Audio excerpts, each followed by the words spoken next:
Hola, bienvenidos. Mi nombre es Joan Leandro Telles Garzón, soy docente del programa de telecomunicaciones y vamos a continuar con nuestro recurso educativo digital.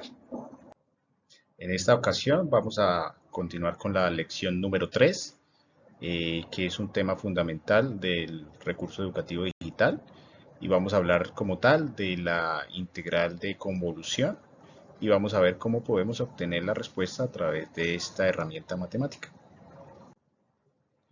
Lo primero que vamos a hacer es definir qué es un sistema LTI. Las siglas de esto son sistema lineal e invariante en el tiempo y significa que el sistema en esencia tiene dos características, que él es lineal, ¿cierto?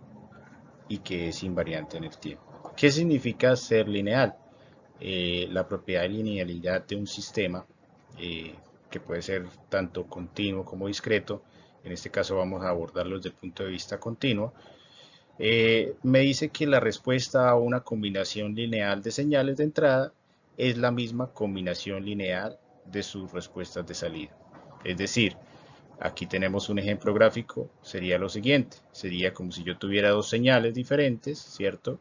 Esas dos señales las voy a combinar, señal X1 y señal X2 en función del tiempo, las voy a combinar y las voy a pasar por un determinado sistema que vamos a llamar sistema A. De esa forma yo obtendría una respuesta. ¿Sí? Fíjense que la combinación de las señales las estoy haciendo antes de pasar por el sistema. En una segunda ocasión, o en una segunda situación, podríamos tener que la señal X1 pasa por el sistema A para obtener una respuesta Y1 en función del tiempo y la señal X2 de T, cualquiera, pasa por el mismo sistema y vamos a obtener una señal Y2 en función del tiempo. Si nosotros sumamos estas dos salidas Y1 y Y2, vamos a obtener una respuesta Y'. Entonces se dice que un sistema es lineal cuando la señal YT y Y' son iguales. Es decir, que no importa si la combinación se da antes de pasar por el sistema o después de pasar por el sistema, la respuesta va a ser igual. Entonces hay algunos sistemas donde esta propiedad se puede dar y en otros no. ¿Listo? Eso significa ser lineal.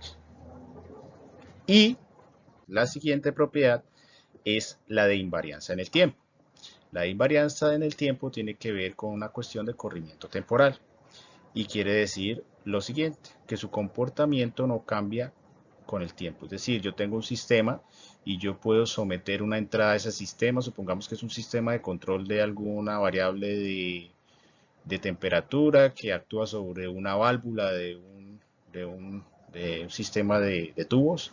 Y resulta que si yo hago el ejercicio hoy con una determinada señal de entrada y lo hago mañana, el, la respuesta debe ser la misma, debe tener las mismas condiciones. Entonces ese sistema no varía. ¿Listo? Entonces, la invarianza en el tiempo la podemos describir aquí de forma gráfica, sería lo siguiente, yo tengo una señal x de t que ingresa a un sistema A y voy a obtener una señal de salida y de t. Después yo a esa señal de salida y de t le hago un desplazamiento temporal, como ya lo aprendimos a través de la transformación de la variable independiente, y voy a obtener entonces una señal llamada y de t menos t sub 0, ¿cierto? Después, en una segunda situación, yo podría hacer lo siguiente. Tengo una señal x de t, le voy a hacer el desplazamiento temporal menos t sub 0, entonces le hago un desplazamiento temporal para obtener una señal x de t menos t sub 0, y esa la voy a ingresar al sistema para obtener una salida y'. Es decir, fíjense que en la situación de arriba, esta que les señalo, el desplazamiento temporal se hace a la salida del sistema y en la otra situación se hace a la entrada del sistema. Si nosotros venimos y comparamos esas dos respuestas con esos cambios que se hicieron y vemos que son iguales, significa que el sistema es invariante en el tiempo. Si son diferentes, significa que el sistema no es invariante en el tiempo. Afortunadamente, la mayoría de sistemas que nosotros vamos a tratar aquí en la materia, pues van a ser lineales, invariantes en el tiempo y sistemas, por ejemplo, de comunicaciones o de control. Bien, ya sabiendo que es un sistema lineal e invariante en el tiempo, un sistema LTI. Nosotros podemos entonces encontrar la salida del sistema a cualquier entrada específica. Para eso utilizamos una definición que se denomina la integral de convolución, ¿vale? La integral de convolución pues es un método que me permite eso, me permite obtener la salida de un sistema continuo a una determinada respuesta cualquiera. ¿Listo? Es una forma alternativa, digámoslo así, entre comillas, de obtener la salida, por ejemplo, sin tener que resolver la ecuación diferencial. Recuerden que un sistema LTI cualquiera está gobernado realmente por una ecuación diferencial. Esa ecuación diferencial, pues hay unos métodos para resolverla, donde se requieren unas condiciones iniciales, se requieren unos ciertos lineamientos para llevar a la respuesta y hay que hacer una serie de pasos. ¿Vale? Podríamos decir que esta es una forma alternativa donde nosotros a través de la respuesta que el sistema tiene podemos obtener la salida.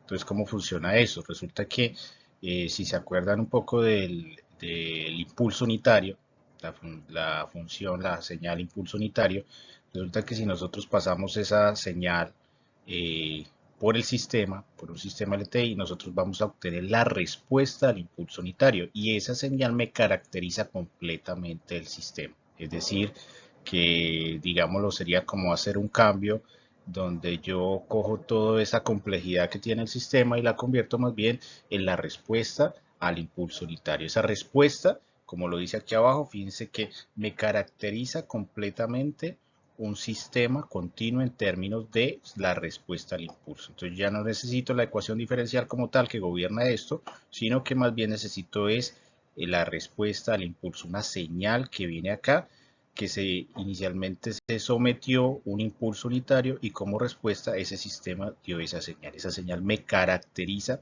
de forma completa mi sistema.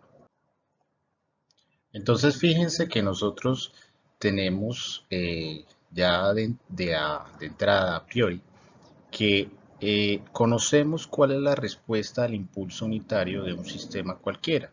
A esa respuesta, al igual que utilizamos la letra delta Dirac de t para referirnos al impulso unitario, aquí vamos a utilizar la letra h de t. ¿Sí? Entonces cuando encuentren ustedes la nomenclatura h de t, significa que esa es la respuesta que el sistema dio al impulso unitario. ¿Listo? Entonces, ahora sí, entonces podemos entrar en materia de cómo es la integral de convolución. Aquí está descrita en esta ecuación y aquí está su notación. Fíjense que la notación es y de t es igual a x de t. Aquí aparece este asterisco que no es una operación de multiplicación, es convolución. Entonces, para que tengan en cuenta eso. Entonces, aquí este asterisco significa que estamos haciendo la operación de convolución con h de t, que es la respuesta al impulso unitario. Fíjense que a través de esta operación yo puedo obtener entonces la salida. No necesito ningún tipo de cosa adicional, simplemente hago esta operación, cuál es la entrada, cuál es la respuesta que el sistema tiene, hago la operación de convolución y obtengo la salida. Pero ¿cómo es la operación de convolución? La operación de convolución está escrita aquí en esta integral. Fíjense que y de t es igual a la integral de menos infinito a infinito de x de tau multiplicado por h de t menos tau y en función de tau. ¿Sí? La integral está en términos de tau. Entonces, para que tengan en cuenta eso, aparece una nueva variable llamada tau. Hay un cambio de variable ahí implícito. Con esto, entonces, yo puedo obtener la respuesta a cualquier sistema. Con esa integral, entonces con esa integral que aparece ahí, entonces yo puedo obtener la respuesta a cualquier señal arbitraria, ¿sí? Independientemente de lo que sea. Conozco la respuesta al impulso, obtengo la señal de salida a cualquier señal de entrada. ¿Listo? Pero ¿cómo debo realizar eso? Entonces hay una serie de pasos que debemos realizar. El procedimiento cuando se resuelve un tipo de problema de esta área, pues lo primero es que hay que ser muy organizados, ¿sí? Con los diferentes pasos que debemos realizar. Entonces yo se los voy a describir aquí como en 5 pasos, ¿vale? Entonces, ¿cómo hago yo la solución de esto? ¿Vale? Entonces, lo primero es, fíjense que aquí aparece un tau, ¿cierto? Entonces, ahora dentro de la integral, nosotros el tau va a ser la variable, y aquí dentro de esta integral, este t va a ser como una constante, va a ser algo fijo. ¿Listo? Obviamente, recuerden que aquí, bueno, aquí faltó y de t. Al final, cuando nosotros hagamos todo el proceso, vamos nuevamente a obtener y de t. Es decir, vamos a dejar en términos del tiempo. Este tau aquí va a ser la variable. ¿Listo? Entonces, tener en cuenta eso. Ahora, fíjense que lo primero que debemos hacer es obtener la señal h de t menos tau. Esa señal h de t menos tau es una señal que se mueve, es una señal móvil. Y pues para obtener esa señal lo que nosotros debemos hacer es una transformación sobre la variable independiente que consiste en reflejar y hacer un corrimiento temporal. También debemos obtener la señal x de tau, que está aquí escrita. Esa es una señal fija que no se mueve, ya lo vamos a ilustrar en un momento. Y pues aquí lo único que se hace es un cambio de variable. Después pasamos a identificar dónde inicia la convolución. A veces puede haber funciones a trozos, señales a trozos, entonces nos toca identificar, bueno, es que aquí no hay convolución en este intervalo, pero a partir de aquí sí ya comienzan a haber valores. Puede suceder que de pronto esta señal x de tau de menos infinito a 0 sea 0, entonces ahí no vamos al multiplicar esto pues me va a dar 0, entonces ahí debemos identificar eso. Tercer paso es debemos identificar el intervalo temporal de la salida. Recuerden que aquí al realizar esto puede suceder que digamos haya unas diferentes situaciones en la solución de la convolución y me dé diferentes intervalos, una función o una señal a trozos. Entonces en ese caso me toca identificar los intervalos de tiempo y también identificar los intervalos de la integral, porque aquí dice de menos infinito a infinito, pero puede suceder que en alguna situación yo lo tenga que hacer desde un rango específico a otro. Entonces yo debo identificar cuál es el rango de la integral y recuerden que ese rango está en términos de tau. ¿Listo? Siguiente tema sería la parte de, ahora sí, ya habiendo identificado eso, yo debo multiplicar las dos señales y pues hacer la integración. Ese sería como el paso 4. Y el paso 5 pues tiene que ver con que ya, pues ahí yo debo analizar, bueno, yo ya terminé de realizar la convolución, ya terminé todos los intervalos, ya obtuve todos los tiempos, o me falta, ¿sí? Ese sería como el paso 5. Bien, para poder entender mejor esto, vamos a pasar a hacer el primer ejemplo para poder, digamos, visualizar qué es lo que sucede y cómo es que la señal h de t menos tau se mueve y la otra queda fija. En este primer ejemplo tenemos dos señales, la señal h de t, fíjense que aparece aquí al lado en azul, al lado derecho, señal h de t, y me están diciendo que la señal h de t, que es la respuesta que tiene ese sistema al impulso unitario, es el escalón unitario, ¿sí? Entonces me dice h de t es igual a mu de t, entonces aquí lo graficamos, es 0 para todos los tiempos, aquí a partir de 0 comienza a ser 1. Y me están diciendo que como señal de entrada al sistema tenemos una señal x de t y esa señal x de t es igual a Euler a la menos a t multiplicado por mu de t, ¿cierto? Entonces, ¿qué me están diciendo? Que la es mayor a 0 para que sea una exponencial decreciente, como está aquí graficado, y fíjense que solamente tiene valores en los tiempos positivos y en los tiempos negativos es 0. En este primer ejemplo, entonces, lo primero vamos a hacer el paso 1 acá, que es obtener la señal h de t menos tau. Recuerden que esa es una señal que se mueve, que lo vamos a ilustrar en un momento. Y consiste en hacer el reflejo y el corrimiento temporal. Recuerden que pues la señal h de t es mu de t, lo vamos a definir aquí por intervalos, entonces es 1 para los tiempos mayores a 0 o iguales a 0 y es 0 para los tiempos menores o iguales a 0. Entonces partimos de esa señal, necesitamos hacer el cambio de variable. Entonces, ¿cómo lo hacemos? Donde encuentre un t aquí, aquí en h de t, coloco t menos tau. Entonces mire que aquí encontré un t, coloco t menos tau. Aquí había un t, coloqué t menos tau. Lo mismo aquí abajo, había un t, coloqué t menos tau, ¿cierto? Y ahora, fíjense que puedo simplificar. Recuerden que me interesa la variable en la integral es el tau. Entonces me interesa dejar el tau solito y positivo. Esto lo puedo dejar así, es mi señal h de t menos tau, me dice que es 1. aquí no aparece en el valor que va subiendo la señal, no aparece ningún t, entonces en ese caso pues quedó una constante 1, pero podría haber sucedido que si hubiera habido un t acá, por ejemplo, pues debíamos haber colocado t menos tau también, ¿cierto? Entonces eso puede suceder. Ahora, despejamos acá, pasamos este t, lo pasamos a este lado, entonces me quedaría que es 1 cuando es menos tau mayor o igual a menos t, y es 0 cuando es menos tau menor a menos t. Como los signos están negativos acá y yo quiero dejar esto positivo, entonces voy a multiplicar a ambos lados de la ecuación, voy a multiplicar, de la inecuación, perdón, voy a multiplicar por menos 1 y voy a cambiar el sentido de la inequidad. ¿Listo? Entonces quedaría de la siguiente forma.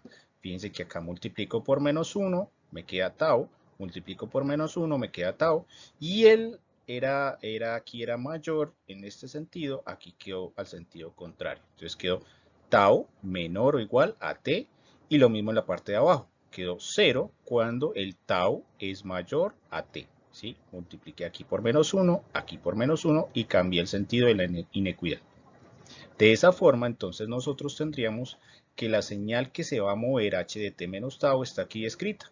Fíjense que ahora me está diciendo lo siguiente, me está en función de tau, ahora la variable es tau, y esta t nosotros la interpretamos como si fuera simplemente una constante.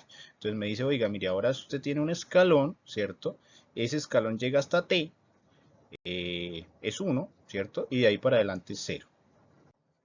Ahora, debo realizar el mismo procedimiento con la señal X. Sin embargo, con la señal X es mucho más fácil porque pues, es simplemente un cambio de variable que donde encuentre un t, coloco tau y listo. ¿Sí? Recuerden que esa señal es fija. Entonces aquí vamos a hacer el cambio de variable. Esta es mi señal original. La vamos a colocar en términos de intervalo. Este x de t que viene definido como Euler a la menos a por t mu de t, lo vamos a reescribir como dos intervalos. Me dice que para los tiempos mayores a 0, cuando es positivo, es igual a Euler a la menos a por t, y para los tiempos menores a 0 es 0, ¿cierto? Después hacemos nuestro cambio de variable, que simplemente cojo aquí donde encuentre un t, aquí, aquí, aquí, ¿cierto? Lo reemplazo por un tau. Entonces mire que aquí me va a quedar entonces que la señal x de tau va a ser igual a Euler a la menos a por tau, con tau mayor o igual a 0, y 0 para cuando tau es menor a 0.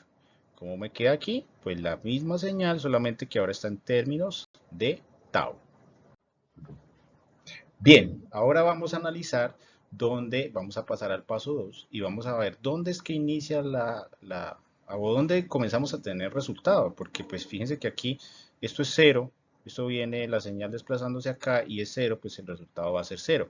Y vamos a ilustrar también cuál es el movimiento que sigue, la señal móvil. Fíjense que esta señal x de tau está fija, como lo vemos acá, y si nosotros viéramos la señal h de t menos tau, veríamos que esa señal viene moviéndose por allá desde menos infinito, del lado izquierdo hacia el lado derecho. Ella viene moviéndose y va desde menos infinito a infinito. Este es el movimiento que ella sigue. Fíjense que ahí en este caso es 0. ¿Por qué? Porque se está multiplicando con la señal x de tau, que es 0. ¿Hasta cuándo es 0? Hasta cuando esta parte de adelante de la señal h de t menos tau se empieza a encontrar con la señal x de tau, perdón, que es positiva, ¿cierto? Ahí en ese punto comenzamos a tener resultado. Entonces podríamos decir que antes eso es 0, ¿cierto? Entonces, ¿dónde inicia? En t igual 0. Paso 3. Debemos identificar los intervalos. ¿Cuáles intervalos? Los del tiempo. Recuerden que la señal h de t menos tau ya viene moviéndose de izquierda a derecha, ¿cierto? Hace todo ese recorrido que le estoy señalando, viene acá, continúa, continúa y se va desplazando hacia más infinito. ¿Qué sucede? Fíjense que habíamos dicho que solamente comienzan a haber valores cuando esta parte de adelante se encontraba con 0, ¿cierto? Pero ¿qué pasa atrás? Atrás, pues, en el intervalo de tiempo, ¿cierto? Cuando t es menor a 0, ¿cierto? Nosotros podemos identificar que la convolución pues va a dar 0, porque la parte de la señal x de tau es 0, ¿cierto? Entonces multiplico esto que viene acá, lo multiplico con esto, me va a dar 0. Se mueve un poquitico, lo multiplico esto con esto, me va a dar 0 y así sucesivamente. ¿cierto? Entonces, ese intervalo de la integral de la convolución, pues es desde donde comienza a desplazarse, que en este caso es menos infinito, hasta donde va la parte del frente de la señal móvil, que en este caso es t. Entonces, fíjense que es importante que identifiquemos estas dos cosas para poder resolverlo. Entonces decimos que tenemos la señal, el intervalo para los tiempos menores a cero, y de t, la salida, va a tener que hacerse la integral que aparece aquí, ¿cierto? Entonces ahora vamos a pasar al paso 4. Traemos aquí la definición de la convolución para poder hacer ese proceso. Vamos a analizar qué sucede en ese intervalo. Y entonces, mire, vamos a decir que entonces y de t en los tiempos t menores a cero, ¿cierto? Va a ser la integral de menos infinito a t de qué? De x de tau, que en ese caso, fíjense que x de tau en ese intervalo temporal es 0, multiplicado por h de t menos tau, como aparece aquí en la definición de la integral de convolución, que en ese caso esta señal vale 1, ¿cierto? Entonces, 1 por 0 pues me da 0 y si hago la integral de eso, pues esto es igual a 0. Esto lo hicimos simplemente con fines ilustrativos para que ustedes vieran qué sucedía. Entonces, en conclusión, ya podemos decir que la salida, ¿cierto? Y de t es igual a 0 para los tiempos menores a 0 y ese sería como un primer intervalo de una función a trozos de la respuesta, ¿cierto? Bien, pues ahora teniendo eso, pues nos toca pasar aquí y preguntarnos al paso 5. Paso 5, oiga, ¿será que ya terminamos? ¿O nos falta todavía? Evidentemente, sabemos que nos falta todavía más intervalos. ¿Por qué? Porque hasta ahora calculamos la salida para los tiempos menores a cero, es decir, nos falta todavía para tiempos mayores o iguales a cero. De esa forma, pues tenemos que devolvernos al paso número 3. Paso número 3. Entonces nos retornamos al paso número 3 y vamos a hacer lo siguiente. Esta señal h de t menos tau, nosotros sabemos que ella venía desplazándose de izquierda a derecha y llegó hasta 0. Aquí está el 0.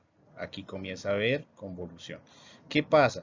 Yo, para poder identificar mejor los intervalos de la integral, lo que voy a hacer es pintar esta señal h de t menos tau un poquito más adelante. O sea, yo sé que esta parte del frente de h de t menos tau se encuentra aquí en 0, ¿cierto? Ya comienza aquí en 0, pero la voy a pintar un poquito más adelante del 0, precisamente para poder identificar los intervalos de la integral de forma ilustrativa. Les pido por favor que ustedes también lo hagan y pues de esa forma, de una forma didáctica, ustedes puedan, digamos, encontrar los diferentes intervalos.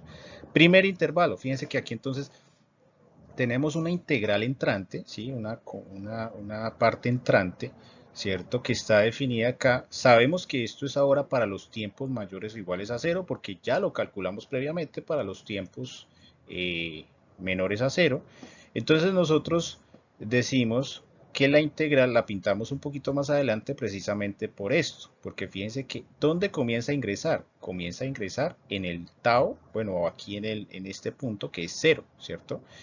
Y pues la pintamos un poco adelante para saber cuál va a ser el final de la integral, ¿sí? Por eso decimos, para los tiempos mayores a 0, la integral que es entrante, aquí la estoy pintando con esta flecha roja, va a ir desde 0, que es este valor que tiene que ver con la señal x de tau, hasta t, que es la parte de enfrente de la señal móvil, ¿cierto? De esa forma, entonces ya hemos identificado los intervalos temporales. Pasamos al siguiente paso, que es multiplicar e integrar, ¿cierto? Paso número 4. Entonces, ahí en ese paso número 4, nosotros pues vamos a coger aquí la definición y vamos a decir lo siguiente, oiga, la integral entonces de y de t va a ser la integral de ¿dónde? De 0 a t, ¿cierto? Por eso identificamos aquí esto. ¿De qué? De la señal x de tau. ¿Cuánto vale x de tau ahí en ese intervalo? Aquí a partir de 0. Pues vale Euler a la menos a tau, ¿cierto? ¿Y cuánto vale la señal h de t menos tau? Pues aquí vale 1. Entonces multiplicamos 1 por esto, ¿cierto? Esta es una integral muy sencilla. la integral de una exponencial es la misma exponencial multiplicado sobre la constante que esto lleva y evaluado de 0 a t, ¿sí? Entonces aquí me quedaría que entonces la resolución de esta integral sería igual a Euler a la menos a tau dividido menos a, ¿cierto? Y evaluado de 0 a t. En consecuencia, podemos aquí, mire aquí en esta segunda simplificación, colocamos los límites, ¿sí? Entonces aquí me quedaría, bueno, el 1 menos, esto es una constante, 1 sobre a, menos 1 sobre a, multiplicado por Euler a la límite superior, es t, entonces me quedaría Euler a la menos a por t, menos el límite inferior, Euler a la 0, y al final simplificamos un poco más esto. Recuerden que Euler a cualquier número elevado a la 0, pues me da 1, ¿cierto? Simplificamos aquí esta cuestión y llegamos pues a la respuesta del segundo intervalo de salida, que sería que y de t es igual a 1 sobre a, que me multiplica a 1 menos Euler a la menos a t para los tiempos mayores o iguales a 0. Este menos 1 multiplicado por este menos aquí queda positivo y el exponencial me queda negativo acá. Eso fue lo que hicimos acá en este paso. ¿Listo? Y esa sería entonces la respuesta del segundo intervalo. Con esto, nosotros entonces llegamos a preguntarnos aquí, pasamos al paso 5 y decimos, oiga, ¿ya terminamos? Sí, ya terminamos porque fíjense que encontramos para la salida para los tiempos menores a 0 y la salida para los tiempos mayores iguales a 0. De esa forma, pues ya no tenemos más intervalos de la convolución, solo hay dos. Diríamos que la respuesta final entonces sería y de t, ¿cierto? Fíjense que aquí retornó la variable t, ¿cierto? Y de t, ya desapareció el tau, la respuesta va a quedar en términos del t, va a ser igual a 1 sobre a, 1 menos Euler a la menos a por t para los tiempos mayores o iguales a 0 y 0 para los tiempos menores a 0. La gráfica de esto la podemos observar aquí, ¿cierto? Como aparece, ¿cierto? Aquí está nuevamente énfasis que la respuesta sería el tiempo t. Y ese sería entonces un primer ejemplo para ilustrar el proceso de encontrar la salida de un sistema a través de la integral de convolución.